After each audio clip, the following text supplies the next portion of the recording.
Sabi nila pag pumasok daw yung ulo mo, pasok na rin daw yung katawan mo. Parang hindi man yun totoo guys. Baka ibang ulo yon.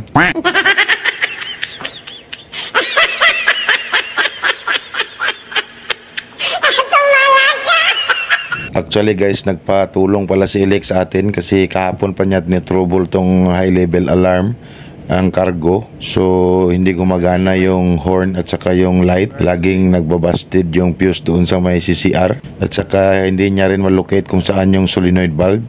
Sabi ko naman andyan lang yan sa malapit sa sa horn mismo. Kasi yung air horn kasi guys ng high level alarm nasa taas lang ng bridge ito guys, sa may Monkey Island. Kaya pinasok ko yung ulo ko dun sa kabilang butas kanina guys kasi tinitingnan ko kung saan yung airline dumadaan.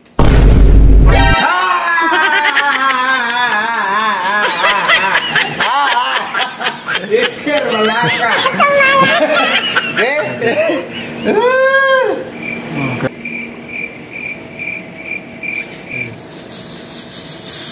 So we have here. Now, I will remove assembly for this up. Yeah. Holy!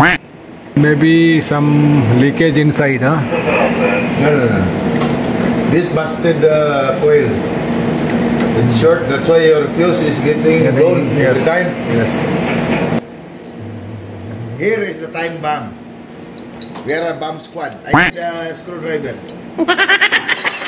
This is a 220 coil. Yes. You are hiding here. Ito. So 220 coil. But to this one, I want to try out to put air supply, and we will put 220 volts, and we'll see if the valve is okay. You have to go down for this one because the air is there. Go down? Yes, the air is check in the. Okay, we'll go down.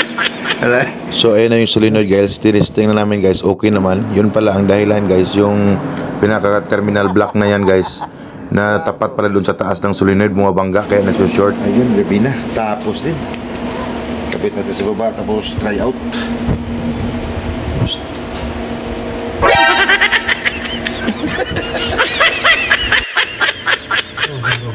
So yan guys, goods na yan guys, na try out na pala na din namin yan, hindi lang na videohan. One line only.